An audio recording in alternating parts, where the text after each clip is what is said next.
जय हिंद बच्चों। लास्ट हमने 2 चैप्टर्स पढ़ा है। Every topics everything's will be discussed with the numericals, और यह उम्मीद कर रहा हूं कि आप लोग को बेहतर से बेहतर समझ में आया होगा। तो आप लोग को एक बेस्ट कंसेप्ट क्लियर हुआ होगा। फिर भी अगर कोई डाउट है आप किसी भी वक्त पूछ सकते हैं। आइए अब नया चैप्टर स्टार्ट करते हैं। इस चैप्टर का नाम है हीट। चैप्टर का नाम है हीट। बेटा रे, हम जानते हैं, एक एग्जांपल लेके ले। सपोज आप जानते हैं कि वाटर का फ्रीजिंग पॉइंट टेम्परेचर, फ्रीजिंग का मतलब होता है जहां पे वो एक स्टेट से दूसरे स्टेट में आता है। वाटर का 3 स्टेट्स होते हैं, लिक्विड, सॉलिड आइस हो गया, लिक्विड वाटर हो गया, और गैस स्टीम हो गया। तो यह वाटर फ्रीजिंग 0 डिग्री सेल्सियस पे होता है। बॉइलिंग जो होता है वो 100 डिग्री सेल्सियस पे होता है। कितना डिग्री पे होता है? फ्रीजिंग 0 डिग्री सेल्सियस पे, एंड बॉइलिंग कितना डिग्री पे होता है? 100 डिग्री सेल्सियस पे होता है। सपोज मान लो कि एक कंटेनर है, इस कंटेनर में वाटर भरा हुआ है। आपको पता है रूम टेम्परेचर कितना होता है? अगर कुछ नहीं तो रूम टेम्परेचर की बात करें, मान लेते हैं कि 26 डिग्री सेल्सियस है सपोज, और इस वाटर को हमने हीट देना शुरू किया। ध्यान देना, बहुत बेसिक से समझा रहा हूं। ये क्या सोर्स ऑफ हीट एनर्जी, मान लो गैस है, हीटर है, कुछ भी है, हीट एनर्जी दे रहे हैं। किसको? कंटेनर को। कंटेनर किसको हीट देगा? वाटर को। तो जब हीट देगा तो इस वाटर का टेम्परेचर क्या होगा? बढ़ेगा। 27, 28, 29 बढ़ बढ़ के कहां तक जाएगा? तो अप टू 100 डिग्री सेल्सियस पे जाएगा। क्लियर है क्या? आपने देखा कि कंटेनर में वाटर लिए, पानी लिए, पानी को हीट दिए, जब हीट दिए तो उसका टेम्परेचर ग्रेजुअली बढ़ा। 27, 28, 29, 30, 31 ऐसे बढ़ते गया। कहां तक बढ़ेगा? 100 डिग्री सेल्सियस तक बढ़ेगा। जैसे ही 100 डिग्री सेल्सियस पे गया वाटर, इसके बाद टेम्परेचर बढ़ना रुक जाएगा। हीट देते रहेंगे, हीट देना रोकेंगे नहीं। टेम्परेचर 100 आने के बाद वाटर का टेम्परेचर बढ़ेगा नहीं। क्यों नहीं बढ़ेगा और कब तक नहीं बढ़ेगा? यह वाटर का टेम्परेचर तब तक नहीं बढ़ेगा जब तक पानी, ये वाटर कंप्लीटली स्टीम में कन्वर्ट ना हो जाए। कंप्लीटली स्टीम में कन्वर्ट ना हो जाए, तब तक टेम्परेचर नहीं बढ़ेगा। समझ में आया? हमने कंटेनर में वाटर लिया, कितना भी लिया, और टेम्परेचर माना 26 डिग्री सेल्सियस। किसका? एटमॉस्फेयर का। एटमॉस्फेयर का जो टेम्परेचर रहेगा वही वाटर का टेम्परेचर रहेगा। उसको हीट देना शुरू किया, हीट दिया तो वाटर का टेम्परेचर ग्रेजुअली बढ़ा। बढ़ते बढ़ते बढ़ते बढ़ते कहां तक बढ़ के गया? 100 डिग्री सेल्सियस तक गया। 100 डिग्री सेल्सियस के बाद इसमें वाटर का टेम्परेचर नहीं बढ़ेगा। क्यों नहीं बढ़ेगा? क्योंकि यह वाटर धीरे धीरे अब कन्वर्ट होना शुरू हो जाएगा। किसमें? स्टीम में। किसमें कन्वर्ट होगा? स्टीम में। कब तक? जब तक कि स्टीम में ये पूरा वाटर कन्वर्ट ना हो जाए तब तक इसका टेम्परेचर बढ़ेगा नहीं। यहां तक क्लियर हुए होंगे।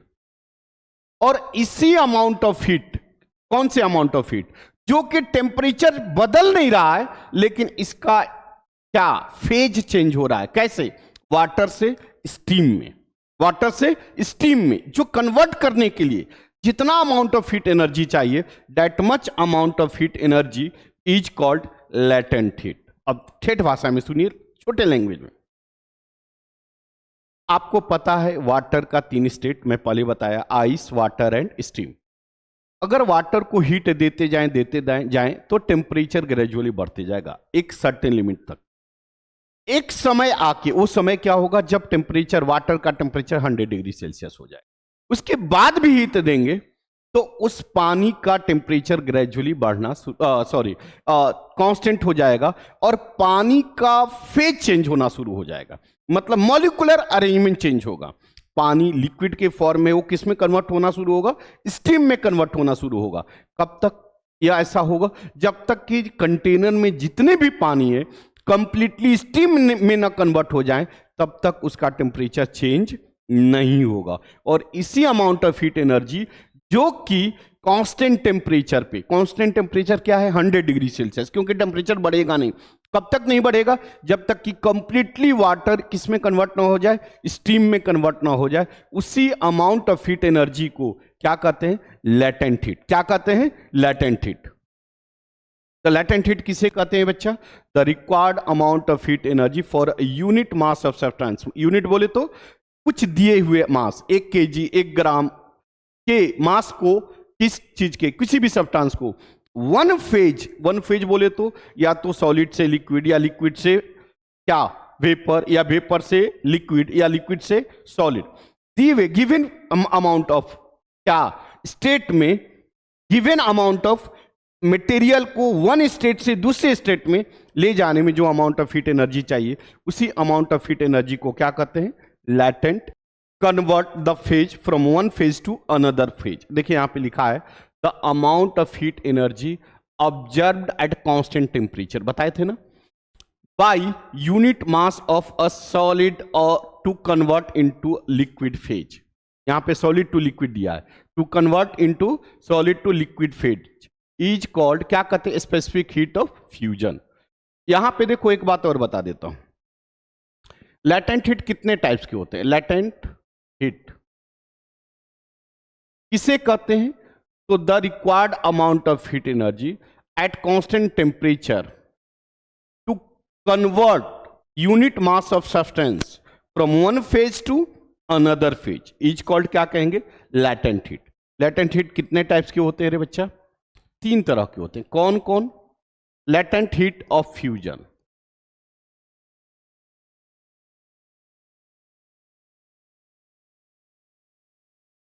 latent heat of vaporization,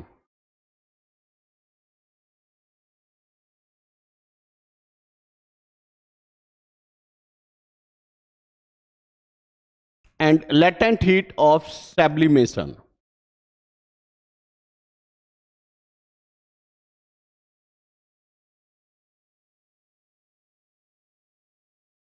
तो लेटेंट हीट कितने टाइप्स के होते हैं? 3। कौन कौन भाई? Latent heat of fusion, latent heat of vaporization, latent heat of sublimation. Latent heat of fusion किसे कहते हैं? फ्यूजन में क्या होता है? सॉलिड से लिक्विड या लिक्विड से सॉलिड। जैसे मान लीजिए आइस है, कहां पे है? 0 डिग्री सेल्सियस। हीट देंगे तो कहां पे आएगा? लिक्विड में, लेकिन टेम्परेचर चेंज नहीं होगा। और जो हीट देंगे ना, उसी हीट को कहते हैं लेटेंट हीट ऑफ फ्यूजन। क्या कहते हैं? Latent heat of fusion. Latent heat of fusion किसे कहते हैं? At constant temperature the required amount of heat energy for a unit mass of solid substance to convert into liquid, और vice versa. Vice versa बोले तो liquid to solid या solid to liquid. That amount of heat energy is called, क्या कहेंगे? Latent heat of fusion. Latent heat of vaporization किसे कहते हैं? Liquid to vapour, liquid to vapour, the constant temperature, at constant temperature the required amount of heat energy for a unit mass of liquid substance to convert from liquid to vapour और vice versa is called, क्या कहते हैं? Latent heat of vaporization. Latent heat of sublimation किसे कहते हैं? यह direct solid to vapour होता है, जैसे एम्पर हो गया, मतलब जो सॉलिड से डायरेक्ट वेपर में कन्वर्ट हो, तो उसे क्या कहते हैं? Latent heat of sublimation. The required amount of heat energy for a unit mass of substance at constant temperature to convert from solid to vapour is called, क्या कहेंगे? Latent heat of sublimation. तो latent heat of fusion clear हुआ, liquid to solid या solid to liquid. Latent heat of vaporisation clear हुआ, liquid to vapour या vapour to liquid at constant temperature. All phenomenon occurs at the constant temperature. और sublimation में क्या होता है? At direct solid to vapour, direct solid to vapour is called latent heat. उसे क्या कहते हैं? Latent heat. लेटेंट हीट कितने टाइप्स के होते हैं? 3। कौन कौन? Latent heat of fusion, latent heat of vaporization and latent heat of sublimation. चलिए आगे देखते हैं। देखो एक वर्ड दिया है यहां पे, क्या दे रहा है? You have to seen the preparation of an ice ball. First ice slab is shredded and then shredded ice is pressurized around the tip of a stick prepare of ice ball, मतलब इसको इसके साथ wait लगाया गया या force इसमें pressure दिया गया जिसकी वजह से क्या होगा, मेल्ट होगा। एक्चुअल में अभी आपको बताए कि वाटर का, प्योर वाटर का boiling point temperature 100 degree Celsius होता है, ठीक है, और फ्रीजिंग पॉइंट टेम्परेचर कितना होता है, 0 डिग्री सेल्सियस होता है। तो लेकिन यह हम आइडियल वाटर के लिए मानते हैं, बट रियल लाइफ में ऐसा नहीं होता है। वाटर क्या होता है, 4 डिग्री सेल्सियस पे ही आइस बनना शुरू हो जाता है और 0 पे आते आते वो कंप्लीटली आइस में कन्वर्ट हो जाता है। ये सिर्फ वाटर के लिए, अदर लिक्विड मटेरियल ऐसा प्रॉपर्टी शो नहीं करता। और इसी प्रॉपर्टी ऑफ वाटर को क्या कहते हैं, अमरफस प्रॉपर्टी। क्या कहते हैं, अमरफस प्रॉपर्टी। देखो, या एनोलोमस property, एनोलोमस behaviour of water, amorphous या एनोलोमस बिहेवियर ऑफ वाटर। क्या है एनोलोमस बिहेवियर ऑफ वाटर, तो water actually freezing will be start at 4 degree Celsius, ठीक है, और अप टू 0 डिग्री आते आते पूरा वाटर क्या हो जाता है, आइस में कन्वर्ट कर जाता है। और इसी प्रॉपर्टी को क्या कहते हैं, एनोलोमस प्रॉपर्टी ऑफ द वाटर। देखो यहां पे 4 डिग्री सेल्सियस का ग्राफ दिया है, इसका ग्राफ कुछ ऐसा होता है। देखो यहां पे 3 स्टेट है, इस सॉलिड कहलाता है, ठीक है ना, यह लिक्विड है और यह गैस है, यह गैस वाला स्टेट, इसको कहते हैं ट्रिपल पॉइंट। क्या कहते हैं, ट्रिपल पॉइंट। इस पॉइंट पे तीनों फेज आता है, सॉलिड, लिक्विड एंड गैस। इस पॉइंट पे तीनों फेज आता है, सॉलिड, लिक्विड एंड गैस। यहां पे देखो गैस, इधर गैस होता है, क्लियर है क्या। और देखो ये 4 डिग्री सेल्सियस है, समझ में आ गया क्या। अब देखो यहां पे आप समझोगे, इसका एग्जांपल ये है, आप लेक देखे होंगे, लेक में ऊपर का लेयर्स क्या हो जाता है, फ्रीज्ड हो जाता है। ऐसा क्यों होता है फ्रीज, क्योंकि देखो एटमॉस्फेयर का टेम्परेचर जैसे ही 4 डिग्री से कम होता है तो सबसे पहले ऊपर का लेयर ऑफ द वाटर क्या हो जाता है, फ्रीज्ड हो जाता है। यह क्यों होता है, ड्यू टू क्या, ड्यू टू फ्रीजिंग पॉइंट, मतलब एक्चुअल में अमर एनोलोमस प्रॉपर्टी ऑफ द वाटर के वजह से होता है, ठीक है ना। Due point and humidity. बच्चा रे, ड्यू पॉइंट क्या है, ड्यू पॉइंट का मतलब होता है कि जहां पे, देखो यहां पे लिखा होगा, due to constant evaporation of water and water vapor is always present in the atmosphere. The amount of water vapor in the atmosphere helps to understand the state of daily weather. The presence of water vapor in the air makes it moisture. ठीक है ना, that moisture in the atmosphere is called humidity. देखो humidity क्या है, हमारे atmosphere में आप देखे होंगे कि कभी ठंडा, कभी ज़्यादा गर्म, कभी ज़्यादा हीट, ऐसा होता है। ऐसा क्यों होता है, तो एक्चुअल में जो हमारे एटमॉस्फेयर में वाटर की परसेंटेज ज़्यादा, क्योंकि आप देखे होंगे वाटर मॉलिक्यूल चारों तरफ तैरते रहते हैं, ठीक है ना, वो स्टीम में कन्वर्ट होकर तैरते रहते हैं। तो वाटर की ह्यूमिडिटी, वाटर की वैल्यू, वाटर की परसेंटेज एटमॉस्फेयर में ज़्यादा हो जाता है, तो आप देखे होंगे ठंडा ठंडा मौसम हो जाता है। That is called humidity, that is called humidity. जहां पे कोल्डनेस आ जाए, सुबह सुबह आप देखते होंगे कि एटमॉस्फेयर एकदम कोल्ड है, अंधे मतलब पानी की बूंदें टपक रही हैं, इसमें क्या होता है कि humidity of the water in the atmosphere will be increased. तो ह्यूमिडिटी क्या है, the amount, the percentage of water in the atmospheric molecules will be increased, उसे क्या कहते हैं, ह्यूमिडिटी। आगे देखिए, there is a limitation on how much water vapour in air can contain, मतलब यहां पे एक लिमिटेशन है, किस चीज का, कि हमारे एटमॉस्फेयर में कितना अमाउंट ऑफ क्या वाटर वेपर रहेगा। अब देखो यहां पे लिखा है, suppose understand at air at a certain temperature is taken and its temperature is decreased. बात समझिए, suppose understand air at a certain temperature is taken and it temperature is decreased, मतलब किसी भी टेम्परेचर पे हमने एटमॉस्फेरिक मॉलिक्यूल्स ले लिया और उसका टेम्परेचर धीरे धीरे घटाने लगा। अ temperature is reached eight which air becomes saturated at the vapour, the temperature is called the due point temperature. मतलब ये है कि जब हम एटमॉस्फेरिक मॉलिक्यूल्स को ले लिए और उसका टेम्परेचर धीरे धीरे घटाने लगे, जब घटाएंगे तो क्या होगा कि आप देखेंगे कि वाटर मॉलिक्यूल्स की संख्या बढ़ेगी और remaining molecules as it is constant रहेगा।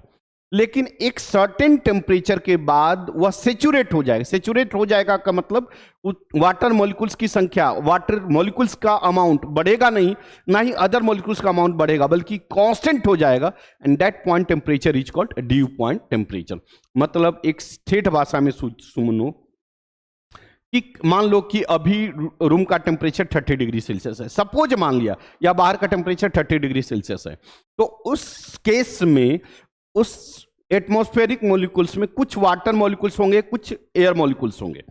जब उसका टेम्परेचर घटाएंगे धीरे धीरे, तो वाटर मॉलिक्यूल्स की संख्या क्या होगा, बढ़ना शुरू होगी, और एयर मॉलिक्यूल्स लगभग कम होता शुरू हो जाएगा। एक सर्टेन टेम्परेचर पे आकर वाटर मॉलिक्यूल का संख्या या मिक्सचर चेंज नहीं होगा, वो कांस्टेंट हो जाएगा, चाहे आप कितना भी टेम्परेचर घटा लो। तो उसी पॉइंट ऑफ टेम्परेचर को कहते हैं ड्यू पॉइंट टेम्परेचर। उम्मीद कर रहा हूं समझ में आया होगा। देखिए दिया हुआ है the vapour content in the air measured using physical quantity is called absolute humidity. मतलब हमारे एटमॉस्फेयर में कितना वाटर मॉलिक्यूल्स हैं, उसी चीज को डिफाइन करने के लिए, फिजिकली डिफाइन करने के लिए उसे क्या कहते हैं, एब्सोल्यूट ह्यूमिडिटी। हमारे एटमॉस्फेयर में क्या एब्सोल्यूट ह्यूमिडिटी है, उसी को डिफाइन करते हैं। The mass of vapour present in the air, मतलब कितना अमाउंट ऑफ वाटर है किसमें, हवा में, एयर में, is called absolute humidity. Absolute humidity क्या है कि हमारे एयर मॉलिक्यूल्स में कितना वाटर मॉलिक्यूल्स की संख्या है, that is called absolute humidity. आगे बढ़ते हैं। Percentage relative humidity. परसेंटेज मतलब कितना परसेंट ह्यूमिडिटी है। The actual mass of water vapour content in the air is in given volume upon mass of vapour need to make the air saturated at the volume. मतलब क्या है कि percentage humidity equal to हमने कितना volume में water molecule लिया, पहला बात, डिवाइडेड बाय उसको टेम्परेचर घटाने के लिए कितना वॉल्यूम ऑफ मॉलिक्यूल चाहिए इनटू 100। यही है परसेंटेज क्या, humidity. Heat energy, heat energy का पहले फॉर्मूला बता चुका हूं।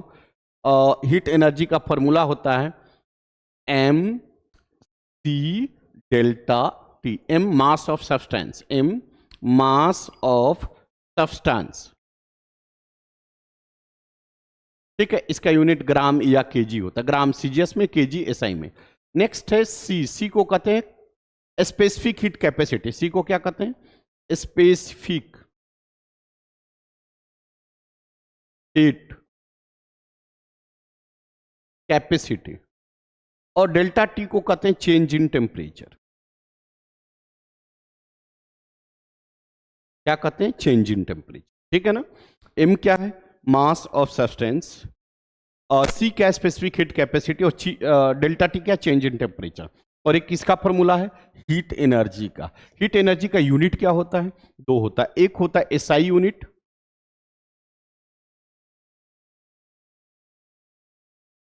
दो होता है, एक होता है एसआई यूनिट और एक होता है सीजीएस। एसआई यूनिट होता है जूल और सीजीएस यूनिट होता है कैलोरी। क्या होता है, कैलोरी। और 1 कैलोरी इक्वल टू होता है 4.18, कितना होता है, 4.18 जूल। मतलब 1 calorie equal to 4.2। Heat energy के कितने यूनिट हैं बेटा, दो। कौन कौन, SI and CGS. SI unit क्या है, जूल। सीजीएस यूनिट क्या है, calorie. 1 calorie equal to 4.18 joule होता है, या आप बोल सकते हो 1 कैलोरी इक्वल टू 4.2 जूल, ठीक है ना। This is the conversion of unit from calorie two joule और जूल टू कैलोरी। चलिए बढ़ते आगे, ठीक है। स्पेसिफिक हीट कैपेसिटी का डिफिनीशन,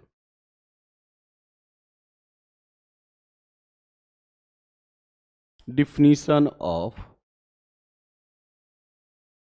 स्पेसिफिक हीट कैपेसिटी। इसको सी से लिखते हैं, कैसे लिखते हैं, सी से। क्या है स्पेसिफिक हीट कैपेसिटी, देखो ठेठ भाषा में समझाता हूं। मान लो यूनिट मास का कोई सब्सटेंस लिया, कोई सब्सटेंस बोले तो मान लो पानी ले लिया, वाटर ले लिया। 1 kg यूनिट मास बोले तो 1 kg या 1 ग्राम। 1 kg हमने पानी ले लिया, ठीक है, रूम में लिया, तो रूम टेम्परेचर कितना मानते हैं? मान लेते हैं 26 डिग्री सेल्सियस। कितना मानते हैं? 26 डिग्री सेल्सियस। अब 26 डिग्री 1 kg पानी को 27 डिग्री सेल्सियस टेम्परेचर बढ़ाने के लिए क्या चाहिए? क्या चाहिए? हीट चाहिए। क्या चाहिए? हीट चाहिए। किस लिए? तो 1 kg वाटर को 27 डिग्री सेल्सियस से 26 डिग्री सेल्सियस से 27 डिग्री सेल्सियस में लाने में क्या चाहिए? हीट चाहिए। और उसी अमाउंट ऑफ हीट को कहते हैं स्पेसिफिक हीट कैपेसिटी। क्या कहते हैं?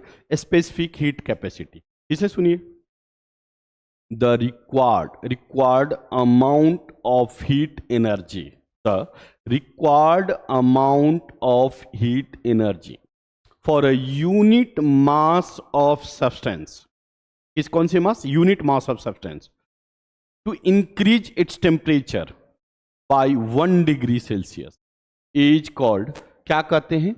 Specific heat capacity. क्या कहते हैं? Specific heat capacity. Specific heat capacity क्या है? स्पेसिफिक हीट कैपेसिटी क्या है? The required amount of heat energy for a unit mass of substance to increase its temperature.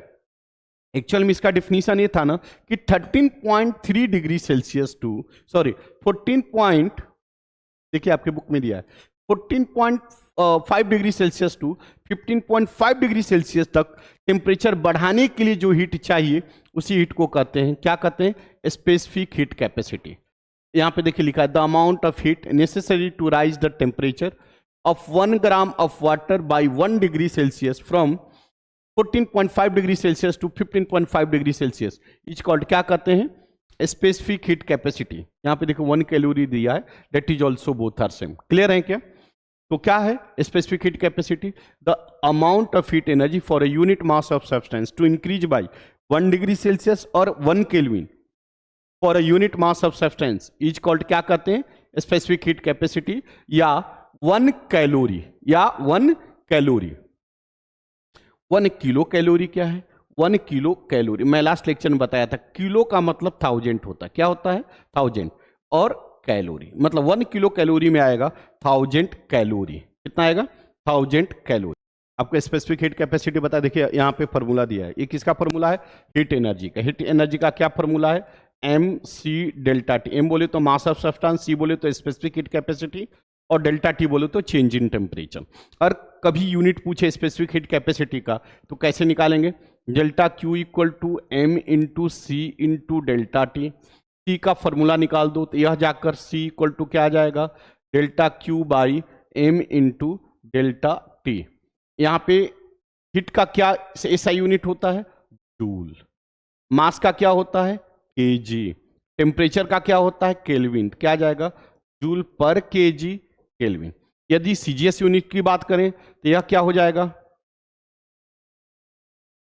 CGS unit के लिए और हीट का हो जाएगा कैलोरी, मास का हो जाएगा ग्राम, और टेम्परेचर का हो जाएगा degree Celsius. That is called क्या? CGS unit of specific heat capacity. Clear है? Exchange of heat energy. यहां पे देखिए actually exchange of heat energy को कहते हैं प्रिंसिपल ऑफ कैलोरीमेट्री भी। क्या बोलते हैं? प्रिंसिपल ऑफ कैलोरीमेट्री या कंजर्वेशन ऑफ हीट एनर्जी। तो देखिए हीट किसी चीज को हम देंगे और बाहर का लॉस कंसीडर न करें तो जितना हीट देंगे उतना हीट लेगा। सिंपल वर्ड, सिंपल एक ठेठ भाषा में सुनो, मेरी बात सुनो। मेरे हाथ में रसगुल्ला है, ठीक है? क्या है? रसगुल्ला। वहां पे आप बैठे हो, टेबल पे बैठे हो, चेयर पे बैठे हो, मैंने रसगुल्ला फेंका। जितना मैंने आपको बोला हा करो, मुंह फाड़ो हा, और मैं जितना रसगुल्ला फेंकूंगा आप उतना ही रसगुल्ला खाएंगे यदि अगल बगल वाला आपसे रसगुल्ला छीन न ले। उम्मीद कर रहा हूं समझ में आया होगा। सिंपल वर्ड में, हम जितना रसगुल्ला फेंकूंगा उतना ही आप रसगुल्ला खाएंगे यदि आपके अगल बगल वाला रसगुल्ला छीन न ले। तो इसी को कहते हैं प्रिंसिपल ऑफ कैलोरीमेट्री या कंजर्वेशन ऑफ हीट एनर्जी। यहां पे heat given equal to heat received. देखिए heat energy lost by the hot object equal to heat energy gain by the cold object. This is called principle of heat exchange. इसको क्या बोलते हैं? Principle of heat exchange. यहाँ पे देखिए example देके दिया, एक बॉक्स है, यहाँ पे हीट हॉट बॉडी है, मतलब इसका टेम्परेचर ज्यादा है और इसका टेम्परेचर कम है और इससे लॉस ऑफ हीट नहीं हो रहा है। यहाँ पे देखो लॉस ऑफ हीट को कंसीडर नहीं किया गया, जीरो बोल रहा है। तब फिर क्या कर रहा है कि जितना हीट यह लॉस करेगा उतना ही हीट ये गेन करेगा। तभी होगा जब इस सिस्टम आइसोलेटेड होगा। आइसोलेटेड बोले तो इसके अंदर से हीट बाहर ना आए, और इसी थ्योरम को क्या कहते हैं? Principle of heat exchange. क्या कहते हैं? Principle of heat exchange. चलिए आगे बढ़ते हैं। Measurement of specific heat and calorimeter. Calorimeter एक डिवाइस है, ठीक है ना। जब हम किसी चीज को हीट देते हैं तो सिंपल ठेठ भाषा में समझो ना, हम वाटर को गर्म करते हैं। पानी को कैसे गर्म कर सकते हैं?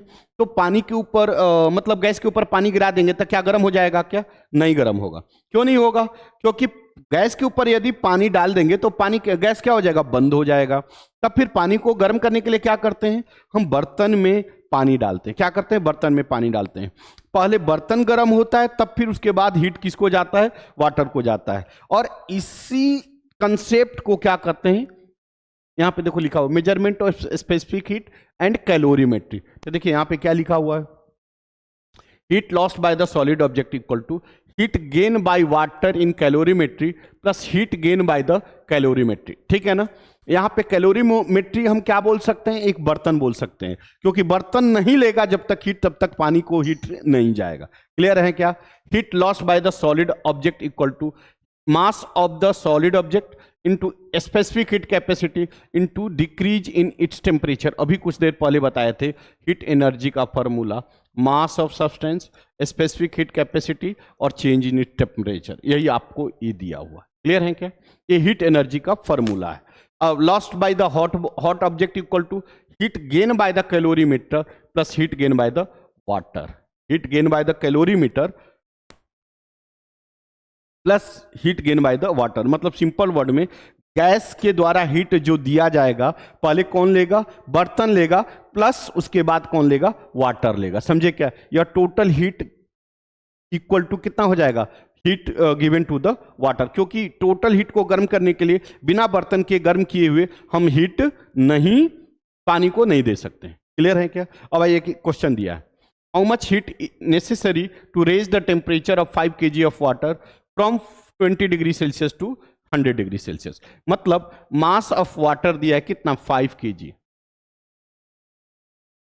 How much energy is necessary? Water, mass of water दिया है 5 kg। इनिशियल टेम्परेचर दिया कितना? दिया है 20 डिग्री सेल्सियस। फाइनल टेम्परेचर दिया कितना? दिया है 100 डिग्री सेल्सियस। ठीक है। अब एक बात और, specific heat capacity for water का वैल्यू होता है, याद कर लीजिएगा। स्पेसिफिक टी फॉर वाटर का वैल्यू होता है 1 कैलोरी पर ग्राम डिग्री सेल्सियस या 4200 जूल पर केजी केल्विन। यह वैल्यू है किसका? है सी का वैल्यू। किसके लिए? वाटर के लिए। ठीक है ना। तो फिर हमारा क्या हो जाएगा? हीट एनर्जी का formula delta Q equal to M water C water into change in temperature. बोले तो M water C water final temperature of minus initial temperature. Mass of water कितना दिया है रे बच्चा? 5 kg, केजी में दिया है। तब फिर इसको भी एसआई में लेना पड़ेगा। कितना लेना पड़ेगा? 4200। ठीक है। चेंज ऑफ टेम्परेचर कितना दिया है? 100 माइनस 20। कितना आ जाएगा? 100 माइनस 20 या आ जाएगा 5 इंटू 4200 80। कितना आ जाएगा? 80।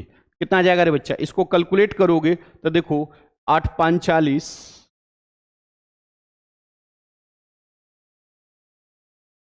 4200। इसको कैसे करेंगे बच्चा? 8 16 1 2 3 4।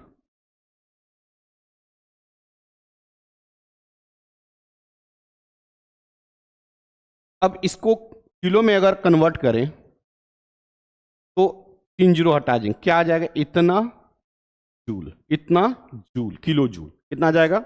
इतना किलो जूल। किसमें दिया है? कैलोरी में। हमने किसमें लिया?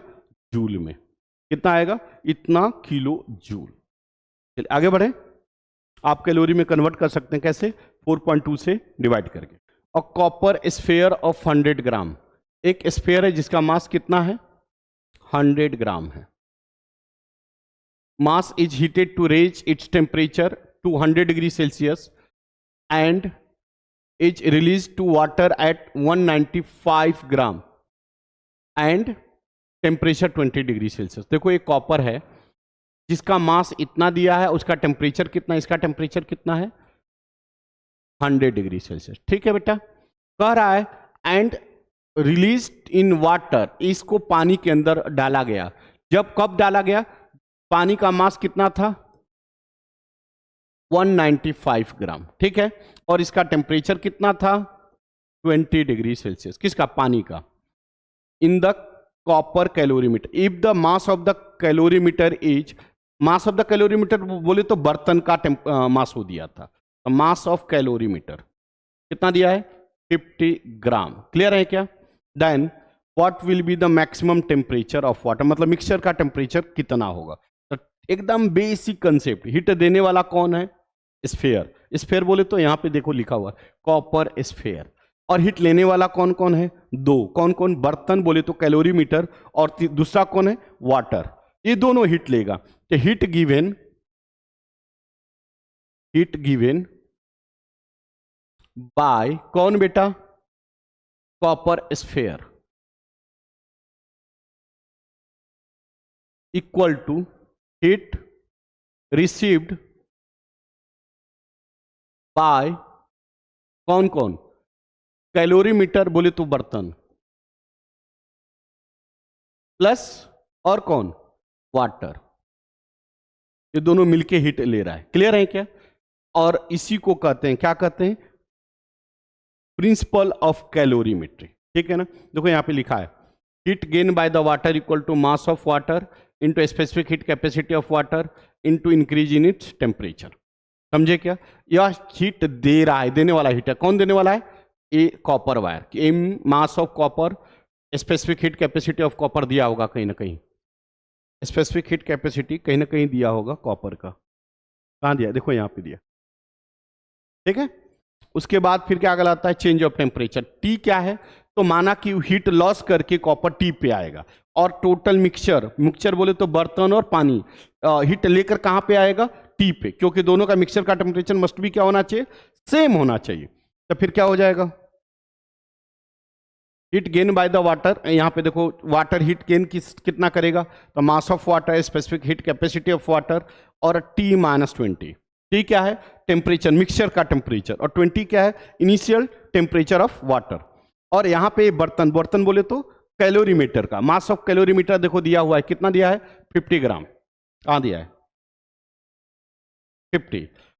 Specific heat capacity of calorimeter दिया होगा, कहां दिया, देखो यहां पे दिया. और टी मिक्सचर का टेम्परेचर -20 क्यों, क्योंकि वाटर कहां रखा हुआ है, कैलोरीमीटर में. तो कैलोरीमीटर का टेम्परेचर और वाटर का टेम्परेचर दोनों आपस में क्या होगा, सेम होगा. क्लियर है क्या. अब आगे बढ़ते हैं. तो this plus this equal to this. क्यों, क्योंकि हीट ये देने वाला और ये दोनों लेकर मिलकर हीट क्या है, लेने वाला. तो this equal to this plus this. देखो यहां पे लिखा हुआ, ये देखो इक्वेशन है. इसको सॉल्व करने पे कितना आया 23.8 डिग्री सेल्सियस. उम्मीद कर रहा हूं समझ में आया होगा. ठीक है, लास्ट क्वेश्चन है. If 80 gram steam of temperature 97 degree Celsius. If 80 gram steam of temperature 97 degree Celsius is released on ice slab of temperature 0 degree Celsius. Simple word में कह रहा है कि यहाँ पे वेपर कितना है 80 ग्राम है और इसका टेम्परेचर कितना है 97 डिग्री सेल्सियस है. तो यह ज्यादा हीटेड होगा, हीट देगा. किसको देगा, तो आइस दिया है. आइस कहाँ पे है 0 डिग्री सेल्सियस पे. तो हीट देने वाला कौन है, स्टीम, और हीट लेने वाला कौन है, आइस है. तो heat given by the steam equal to heat taken by the heat given by the steam equal to heat taken by the क्या, आइस. यहां पे देखो यह लैटेंट हीट का फॉर्मूला है.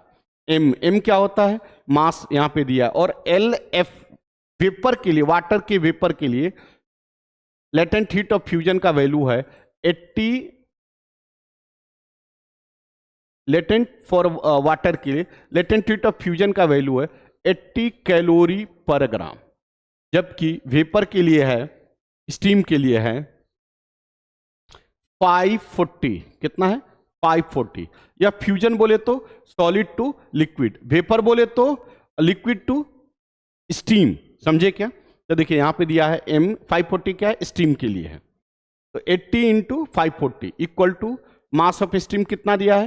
यहां पे दिया होगा 80 ग्राम।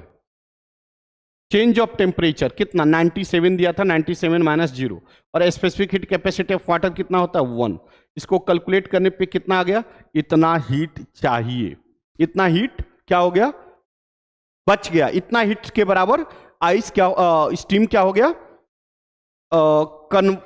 स्टीम का आइस का मेल्ट हो गया। इतना के बराबर आइस क्या हो गया? मेल्ट हो गया। तब कितना आ जाएगा? कितना बच गया? तो x बच गया लेटेंट हीट ऑफ क्या?